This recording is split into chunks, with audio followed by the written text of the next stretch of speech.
खेल सतन तक खेलो सफर सही खेलो खेल सतन तक खेलो सफर सही खेलो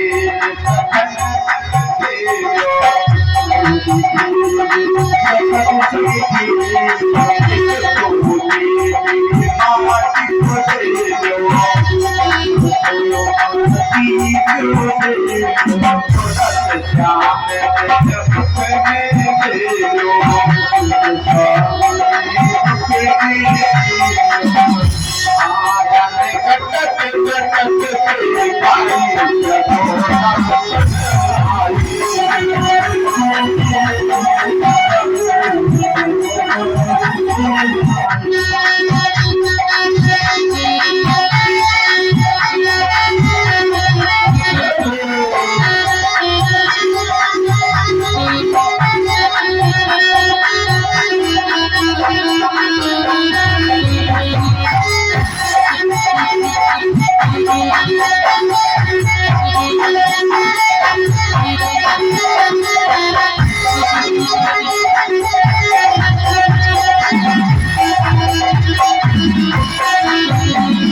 जैसे ही बलराम जी ने बलदाऊ भैया ने कहा भैया कि तेरे लाला ने ब्रज रज खाई यशोदा सनमाई।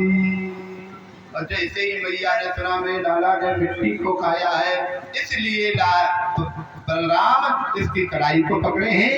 मैया ने कहा क्यों रे लाला तेरे घर में दूध दही की क्या कमी है जो तू मिट्टी खाने शुरू कर दिया। अरे लाला अगर मिट्टी खाओगे तो पेट में कीड़े हो जाएंगे, जब कीड़े हो जाएंगे तो तुम बीमार पड़ोगे, बीमार होगे तो तुम्हें कष्ट होगा। परमात्मा ने कहा भैया जब मैंने मिट्टी खाई होगी तब तो बीमार पड़ेंगे। अब क्या कह रहा है मिट्टी खाई नहीं, भागवत में लिखा है परमात्मा ने कह दिया कि ना हम भैया मैंने नहीं करना हम भक्षित बानम में। भैया मैं सच कहता हूं मैंने मिट्टी को खाया ही नहीं। अब जैसे ही कहा मिट्टी को मैंने नहीं खाया मैया ने कहा तो ये क्या सब झूठ बोल रहे हैं। और परमात्मा ने तुरंत कह दिया सर्वे मिथ्याभिसंशनः, स्पष्ट कह दिया मैया इसमें कोई संशय नहीं है सबके सब झूठा है।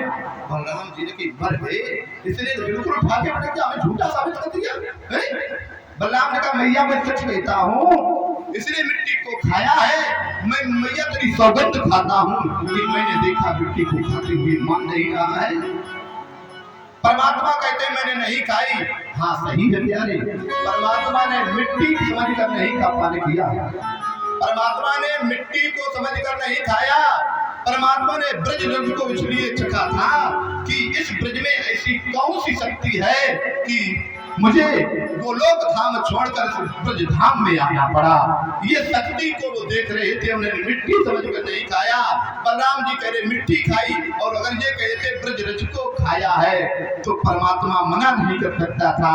आज सुखदेव जी कहते हैं बलराम जी ने कहा मैया जो ऐसे ये नहीं मानेगा कब तो फिर कैसे जब मिट्टी खाई तो मैंने इसे पानी नहीं पीने का मौका दिया था। फिर इसका मुंह खोल के देखो जरूर अंदर कहीं ना कहीं लगी होगी कड़, कोई ना कोई कड़ जरूर दांतों में लगा होगा। आज मैया ने कहा लाला तू ये बिल्कुल सही कह रहा है। मैया ने कहा लाला तू अपना मुख खोल मैं तेरे मुख में देखना चाहती हूँ। परमात्मा ने कहा मैया हाँ लाला का मुख ना खुलाओ। क्यों कन मैया मेरी बात मान जाओ मुख ना खिलाओ। मैया के दाढ़ी को चोरी की है तूने मिट्टी खाई है इसीलिए तुमको नहीं खोलना है मुख। परमात्मा ने कहा मां सावधान हो जाओ। मैया गद्दारी को सावधान ऐसे तेरे मुंह में कौन को भूत बैठे है जो सावधान हो जाए। परमात्मा ने कहा भूत होता तो कोई बात नहीं, लेकिन मैया सावधान हो जाओ, मैं मुंह खोलने जा रहा हूँ। श्री सुखदेव जी कहते हैं आज जैसे ही परमात्मा से का मुख खोलो, परमात्मा ने क्या किया, आज समझा मुखे तदर्थ भगवान हरि सातत्र से विश्वम जगत विस्तारस चला। आज जैसे ही ब्रह्मानंद ने अपने मुख को खोला तो मैया ने क्या देखा, क्या देखना चाहा, मिट्टी को देखना चाहा, लेकिन मिट्टी को नहीं देखा। जितना ब्रह्मांड है सारे ब्रह्मांड को लाला के मुख में देखने लगी। ब्रह्मांड ही नहीं, ब्रह्मांड में जो मृत लोक है वो लाला के मुख के अंदर दिखाई दिया। लाला के अंदर मृत लोक ही नहीं, जो मृत लोक में भारत वर्ष है, भारत वर्ष के समस्त भक्त लाला के मुख में, भारत वर्ष में जो उत्तर प्रदेश है, उत्तर प्रदेश लाला के मुख में, उत्तर प्रदेश ही नहीं मथुरा जिले को आज मैया ने लाला के मुख में देखा। मथुरा जिले को ही नहीं, गोकुल एवं गोकुल के रहने वाले एवं यशोदा, रोहिणी, नंद और स्वयं श्री बलराम जी को आज लाला के मुख में जो ही देखा, मैया के पसीना छूट गया। ये भी आप देख रही हूं। आज तक तो मैंने सुना था कि मैया के पेट में लल्ला, और आज पहली बात देखने को मिल रहा है कि लल्ला के पेट में मम्मी पापा दोनों।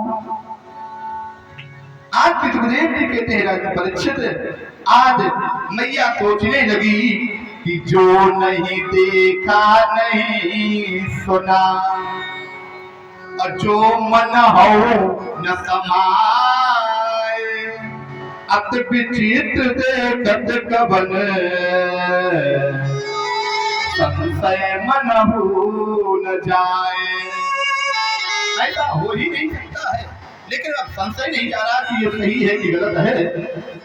श्री सुखदेव जी कहते हैं राजन परीक्षित, आज क्या हुआ, यही तक होता है, इतना ही दर्शन होता तो कोई दिक्कत नहीं थी, लेकिन मैया ने क्या देखा कि देखी माया और बहुविध गाढ़ी। जिस माया के चक्कर में समस्त जीव नाचते हैं, वो माया परमात्मा के सन्मुख क्या किए खड़ी है कि देखी माया और बहुविध गाढ़ी, अब कर सभी जोड़े गठाड़ी।